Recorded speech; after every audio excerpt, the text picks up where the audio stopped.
사순절 절기 동안에 예수 그리스도의 고난과 죽음을 생각하며 지내라는 뜻입니다. 그러면 예수 그리스도의 고난과 죽음에서 우리는 무엇을 생각할 것이고 또 어떻게 지낼 것인가 하는 말씀입니다. 오늘 시편 6편이야말로 그에 대한 좋은 대답이라고 볼 수가 있습니다. 오늘 시편 6편 6절 7절을 같이 보겠습니다. 내가 탄식함으로 피곤하여 밤마다 눈물로 내 침상을 띄우며 내 요를 적시나이다. 내 눈이 근심으로 말미암아 쇠하며 내 모든 대적으로 말미암아 어두워졌나이다. 오늘 시편의 기자는 다윗 왕입니다. 그런데 말씀에 보시면은요, 눈물로 내 침상을 띄우며, 침상을 띄운다, 마치 배를 띄우듯이 눈물로 침대를 띄운다는 말씀입니다. 눈물을 하도 많이 흘려가지고 눈물 바다가 되었다, 그런 뜻입니다. 또 그리고 눈물을 많이 흘려서 눈물로 내 요를 적신다, 이렇게 말씀을 하셨고, 또 하도 울어서 이제 시력까지 흐려지고 눈이 침침해졌다라는 말씀입니다. 이것이 이제 무슨 일인가 하는 것입니다. 다윗에게는 많은 부인과 많은 자식들이 있었습니다. 그 가운데 이제 암논이라 하는 아들이 있었는데, 이 암논이란 아들이 배다른 다말이란 누이를 욕보였습니다. 그러자 압살롬이란 그런 아들이 연회를 베풀어 가지고 이 암논을 초대하여 죽이고 맙니다. 그리고 이 압살롬이란 아들은 또 다른 마음을 품고 있어 가지고 아버지 다윗에게 반란을 일으킵니다. 그래서 이제 아버지 다윗을 죽이려고 쫓아다니는 것입니다. 다윗은 졸지에 아들에게 쫓겨다니는 신세가 되고 말았습니다. 아들에게 쫓겨다니는 그 다윗의 몸과 마음이 얼마나 괴로웠을 것이고 얼마나 피곤했겠는가 하는 것입니다.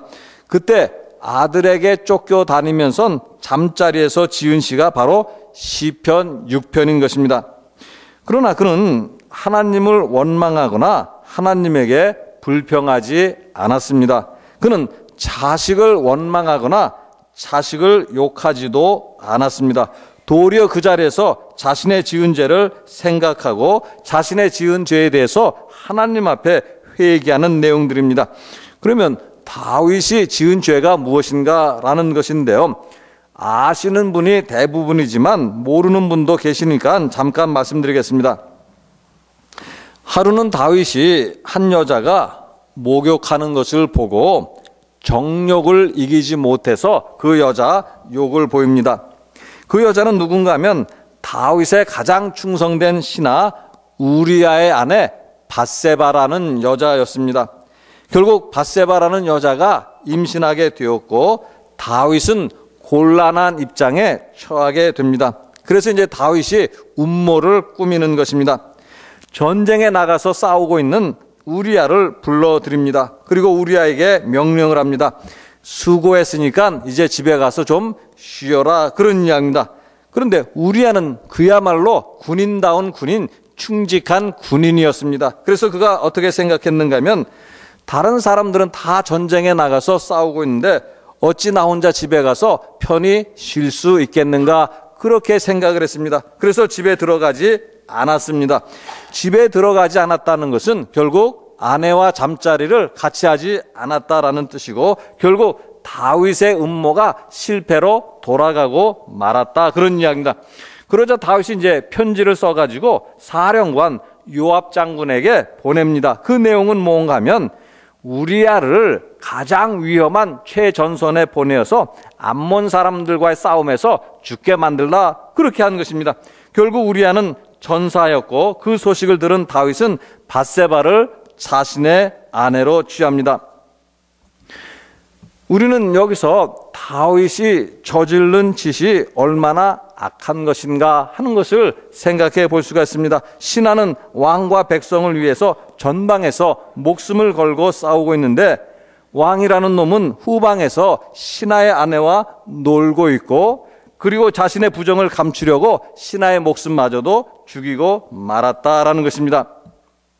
결국 다윗은 자신의 고난 속에서 자신의 죄를 생각하고 밤마다 잠자리를 적실 정도로 눈물을 흘리는 것입니다. 눈물을 흘리면서 자신의 죄에 대해서 회개하고 있었다, 그런 이야기입니다. 그래서 비록 자식에게 쫓겨다니는 신세가 되었지만 하나님을 원망하지도 않았고 자식을 원망하지도 않았습니다. 도리어 자신의 죄를 생각하면서 눈물을 흘리고 회개한 것입니다.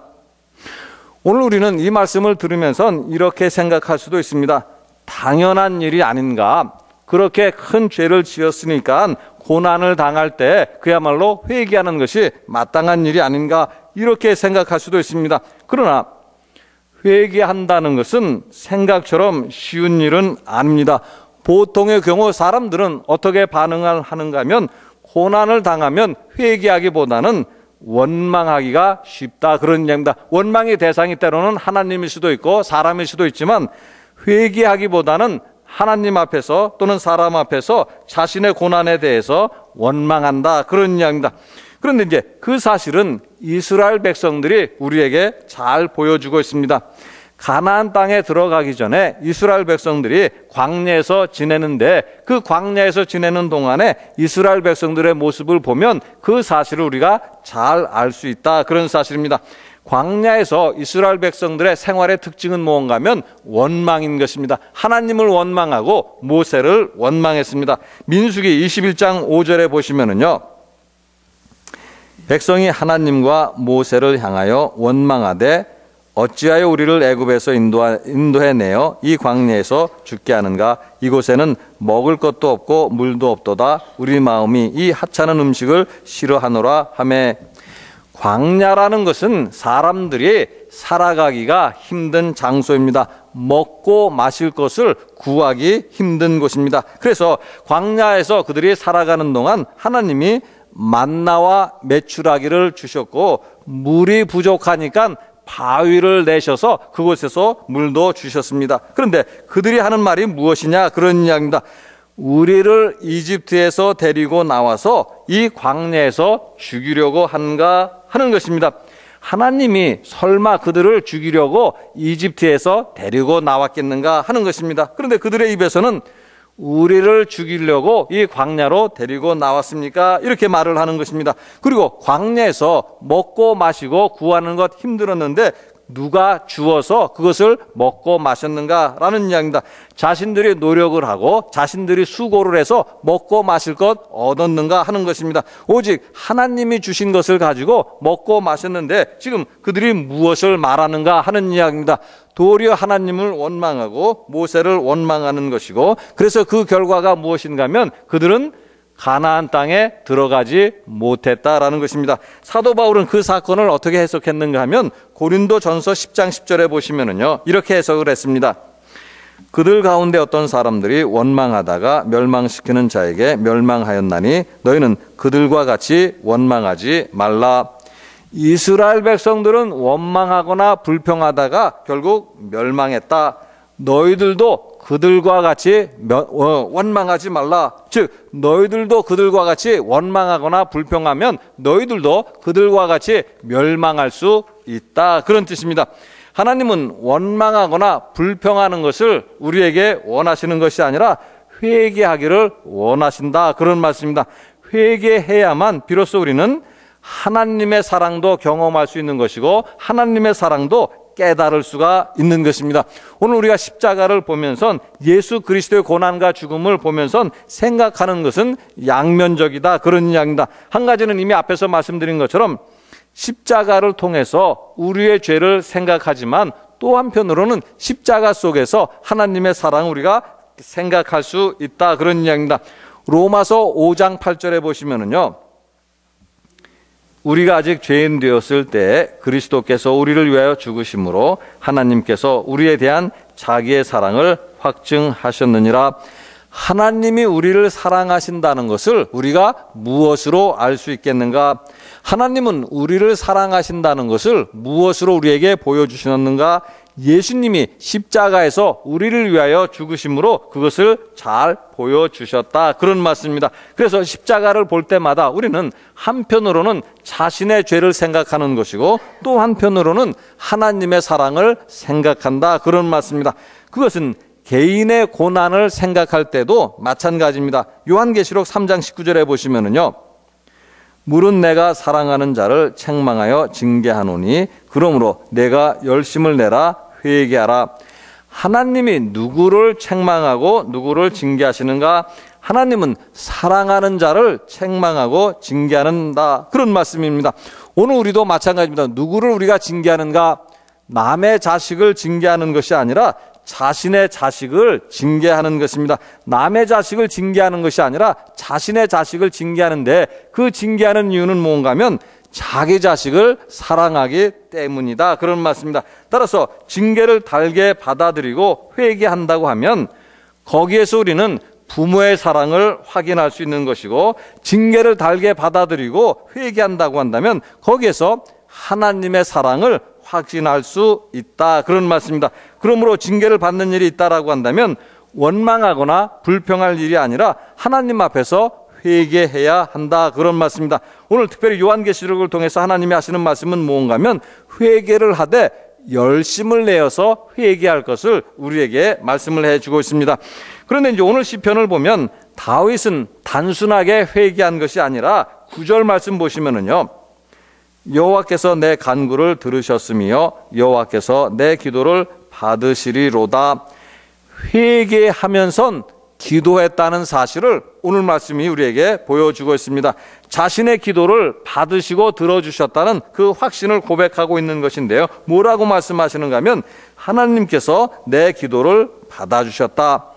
이런 확신이 어디에서 오는가 하는 것입니다. 로마서 8장 38절에서 39절 보시면은요, 내가 확신하노니 사망이나 생명이나 천사들이나 권세자들이나 현재일이나 장래일이나 능력이나 높음이나 깊음이나 다른 어떤 피조물이라도 우리를 우리 주 그리스도 예수 안에 있는 하나님의 사랑에서 끊을 수 없으리라.